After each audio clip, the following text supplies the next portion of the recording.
Hello, my fellow champions of rights and choices. We are here in our series of modules on using our UPR dashboard to see with another example how it can be used by different audiences. Today, we are choosing as an audience a reviewed estate. So for that, I go to the filters on the left, and in the first filter, reviewed estates, I'm going to select for this example, Costa Rica.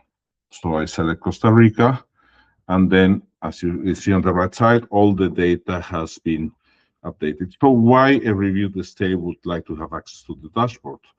Maybe because the state has been recently reviewed at the UPR, the recommendations have been adopted, and the state wants to develop an action plan on human rights recommendations.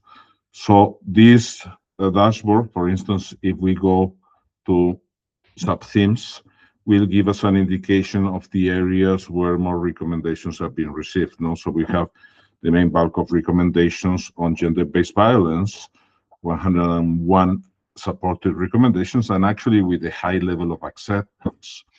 We also have many recommendations on discrimination against women and girls, also a good number of recommendations on abortion and post-abortion care, although there many of those recommendations, if we move the cursor to the bar, we'll see that 18 recommendations were not supported or noted, and only 4 recommendations were supported, and two recommendations were partially supported.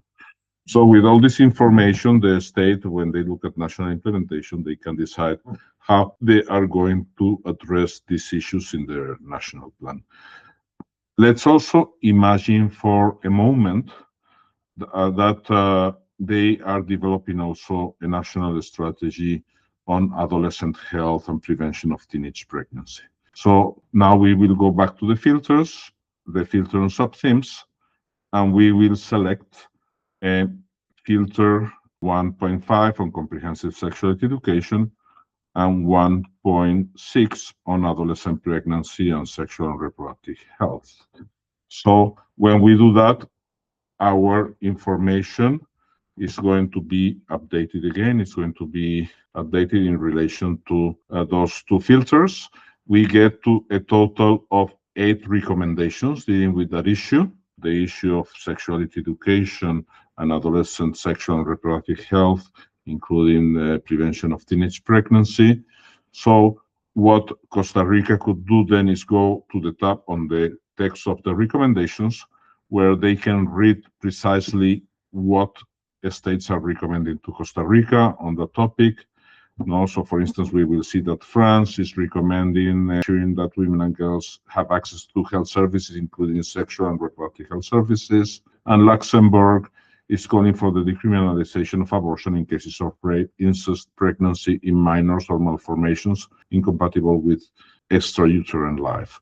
There are other recommendations from Panama and Sierra Leone asking for the laws and strategies to reduce the high rates of teenage pregnancy, for instance. So these recommendations can be very useful as human rights tools that will be integrated into their national strategy so that these ones are more rights-based. Finally, I wanted to show you also what are the states that have made those recommendations. We go to the tab on states, and we will see precisely that the states are there, which can be very useful. For instance, when we see Panama, which is a neighboring country, or a country in the region of Costa Rica, Costa Rica can decide also if a sub-regional approach with Central American countries could also make sense in their national strategy.